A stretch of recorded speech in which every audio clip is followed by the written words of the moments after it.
आपको पता है 80s का दशक जब चल रहा था, उस समय एक नारा चला था, एक स्लोगन चला था, न्याय चला निर्धन के द्वार। ये क्यों चला था पता है? और क्यों चला से ज़्यादा इम्पॉर्टेंट है इस नारे का इफेक्ट क्या हुआ। Hello students, welcome back to my class. और आज की क्लास है एडीआर की, और एडीआर का टॉपिक है आज का लोक अदालत। तो ये जो लोक अदालत है, क्वेश्चन शुरू करने से पहले थोड़ा सा इसके पीछे की हिस्ट्री जान लेते हैं। जैसा कि मैंने कहा कि 80 के दशक में न्याय चला निर्धन के द्वार स्लोगन बहुत फेमस हुआ, और संविधान के भाग 4 में लिखा भी गया है कि निःशुल्क विधिक सहायता सबको दी जाएगी। सबको मतलब अक्षम लोग, जो इकोनॉमिकली अक्षम है, उनको दी जाएगी। फिर एक समिति बनाई गई CILAS, ठीक। इसी समिति के द्वारा लोक अदालत के गठन का प्रावधान किया गया, और इसके लिए 2 बार अधिनियम पारित हुआ, एक बार 1987 में और एक बार 1995 में। और फाइनली लोक अदालत का प्रावधान जो आ गया। ये लोक अदालत जो है ना, वो सुनने में आपको लग रहा होगा कि ये जो है माध्यस्थ की तरह ही है। हाँ, ये न्यायालय की तरह भी है और ये माध्यस्थन की तरह भी है। बेसिकली दोनों के बीच की एक कड़ी है, और कड़ी है, लेकिन इसमें जो सेवानिवृत्त न्यायाधीश होते हैं ना, वो निर्णय का देने का काम करते हैं। मतलब इसकी जो प्रोसेस है वो माध्यस्थन प्रक्रिया जैसी है, पर इसमें निर्णय जो है वो न्यायिक अधिकारी द्वारा ही दिया जाता है। औपचारिक रूप से गठित होता है ये। और अब हम जानेंगे इसके बारे में पूरा डिटेल। तो सबसे पहले लोक अदालत के पीछे की जो किस्सा कहानी था वो आपने समझ लिया। तो क्या हुआ, भारत में न्याय की प्रक्रिया लंबी हो गई, न्यायालय की प्रक्रिया भी लंबी हो गई। अब न्याय प्रशासन के लिए बहुत चिंता का विषय हो गया कि कोर्ट में इतने केसेस जो हैं पेंडिंग है, तो हर चीज़ को मध्यस्थता या सुलह के द्वारा नहीं सुलझाया जा सकता। कुछ चीज़ों को न्यायालय तक ले जाना बहुत ज़रूरी होता है। कुछ मुद्दे ऐसे होते हैं, वरना न्यायालय के प्रति लोगों का विश्वास कम होने लगेगा। इसीलिए लोक अदालत जो है वो न्यायालय की एक प्रक्रिया के रूप में स्थापित किया गया, जो समझौते के आधार पर विकसित की गई। तो इसमें धारा 19 से 22 एडीआर के महत्वपूर्ण तरीकों में से एक है। लोक अदालत विवाद पर निर्णय नहीं देती है, इसे संवैधानिक मान्यता दी गई है। अदालत का क्षेत्राधिकार क्या है, पहले वो समझते हैं। तो किन किन मामलों को अदालत जो है लोक अदालत देख सकती है? जैसे कोई रोड एक्सीडेंट होता है, कोई भूमि का अधिग्रहण होता है, कोई परिवार में विवाद चल रहा है, दाखिल खारिज का कोई प्रक्रिया है, बैंक ऋण से जुड़ा कोई मामला है। ये सब मामले जो है वो लोक अदालत बनाई जाती है, बैठाई जाती है जगह जगह, और ये मामले निपटा दिए जाते हैं, बजाय कि उसको डेट दे देकर के उसको समय बढ़ाया जाए और खर्चा बढ़ाया जाए। तो क्षेत्राधिकार क्या है? अदालत का जो भी लंबित मामला है उसको देखती है, जो मामला न्यायालय के समक्ष लाया ना गया हो ऐसे मामलों को भी देखती है, और आपराधिक मामलों पर समझौता कराने का भी काम लोक अदालत करती है।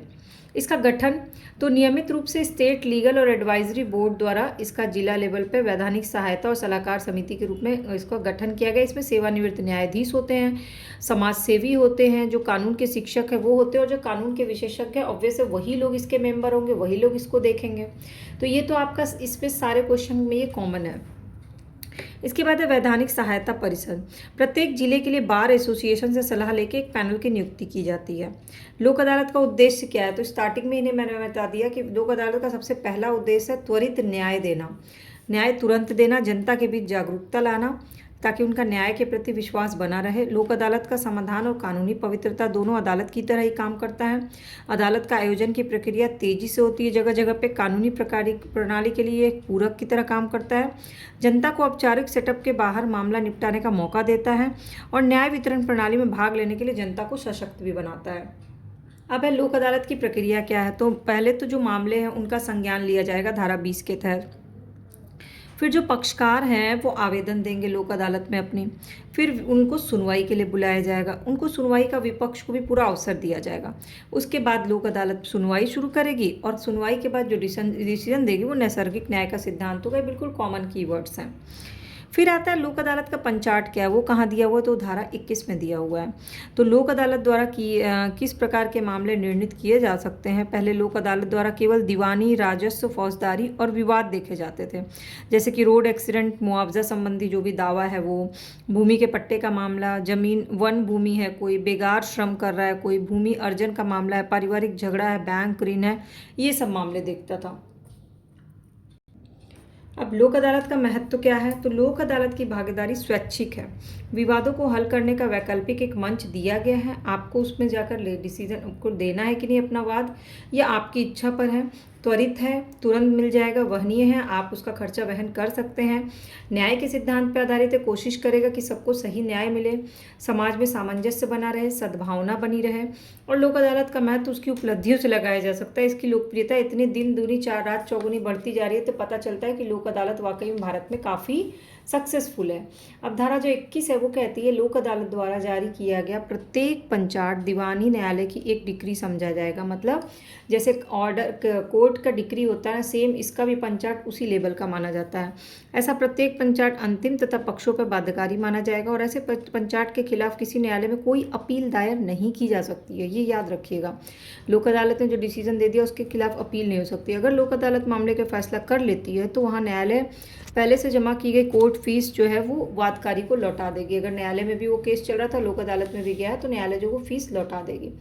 इसी में आता है एक पार्ट है स्थायी लोक अदालत का, जो है धारा 22 में। स्थायी लोक अदालत द्वारा मामले का संज्ञान लिया जाता है, भारत में कानूनी सेवा दी जाती है, एक विशेष मंच की तरह काम करता है, सुलह कराने का, निर्णय देने का, और इसकी भूमिका भी उतनी है अहमति। अब यहाँ पे आप दो मामले लिख सकते हैं। एक तो PN भगवती जो है वो लोक अदालत के जनक माने जाते हैं, यहाँ से स्टार्टिंग करिएगा, और ये लिख दीजिएगा KN गोविंद वर्सेस CD साजी का केस था, जिसमें कहा गया कि लोक अदालत का पंचाट बिल्कुल न्यायालय के डिग्री के समान है। और सतीश चंद बनाम वेंकटेश राव का केस था, जिसमें ये कहा गया कि ये न्यायालय के पूरक ही है लोक अदालत। इस तरह से कंक्लूड कर दीजिएगा तो आपका आंसर परफेक्टली ऑल राइट माना जाएगा। और लोक अदालत से रिलेटेड और भी कोई डाउट क्वेरी क्वेश्चन रह गया होगा तो कमेंट सेक्शन में मुझे पूछिएगा, मैं कोशिश करूंगी कि आपको बता दूं। क्लास अच्छी लगती है, आसान तरीके से समझ में आती है, तो प्लीज़ सब्सक्राइब या फॉलो बटन को क्लिक कर लीजिएगा, और बाकी की क्लासेस चैनल पे अपलोडेड है, उससे जाकर ज़रूर देखिएगा।